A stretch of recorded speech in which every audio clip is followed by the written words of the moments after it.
Election commission कह रहे हैं लिस्ट क्यों नहीं दे रहे हो जो 30 लोग आएंगे? चुनाव आयोग पर पहली बार उंगली नहीं उठ रही है, कई बार उंगली उठी है और विशेषकर उत्तर प्रदेश के चुनाव को लेकर के कई बार समाजवादी पार्टी ने अपनी बात रखी है। पिछली बार जब उपचुनाव था और उपचुनाव में जो धांधली हुई उसको लेकर के भी शिकायत की गई कि किस तरीके से सरकार ने मिलकर के अधिकारियों के सहारे वोट की चोरी नहीं की, वोट की लूट की, डकैती की और जो समाजवादी पार्टी के नेता कार्यकर्ता आते थे उनको फोर्स से रोका जाता था, पुलिस रोकती थी। बूथ के अंदर प्राइवेट ड्रेस में पुलिस वोट डाल रही थी।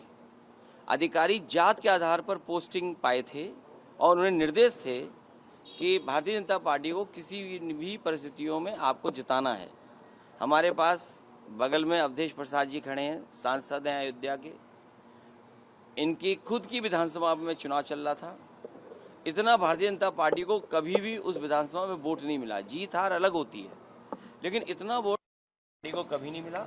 लेकिन बेईमानी कर करके बड़े पैमाने पे हर बूथ पर जात के आधार पर अधिकारी लगा करके, जात के आधार पर पोस्टिंग दिलवा करके वोट की लूट की गई थी।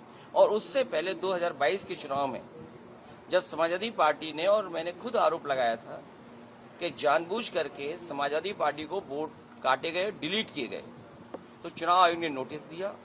नोटिस के जवाब में मैंने 18,000 ऐसे वोट जो डिलीट कर दिए गए थे, 2019 में उन्होंने वोट डाला था, 2022 में डिलीटेड हो गए थे और जबकि वो वहां मौजूद नहीं थे। वो 18,000 वोट की हमने सूची दी थी। आज तक चुनाव आयोग ने कोई कार्रवाई नहीं की। कम से कम आज तो बताए कि चुनाव आयोग ने क्या कार्रवाई की है। क्या वो भी जो दोषी थे उनके अधिकारियों के खिलाफ कोई कार्रवाई की गई हो?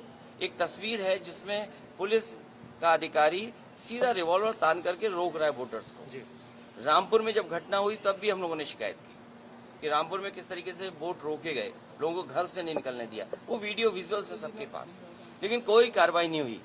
सरकार बीजेपी की है लखनऊ में, सरकार दिल्ली में बीजेपी की है। हमें उम्मीद है कि कर्नाटका में कम से कम सरकार कांग्रेस की है।